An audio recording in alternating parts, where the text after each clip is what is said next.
Hello guys, সবাইকে নমস্কার। আমি জুজু। আজকে আবার চলে আসলাম আরেকটা ব্লগ নিয়ে।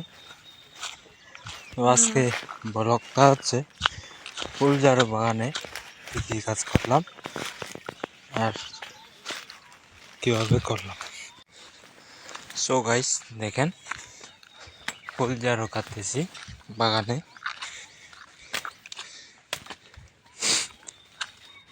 পাহাড়িদের জীবন মানে তেজপাতা, চারদিকে শুধু কষ্ট আর কষ্ট, কোনো আরাম নাই।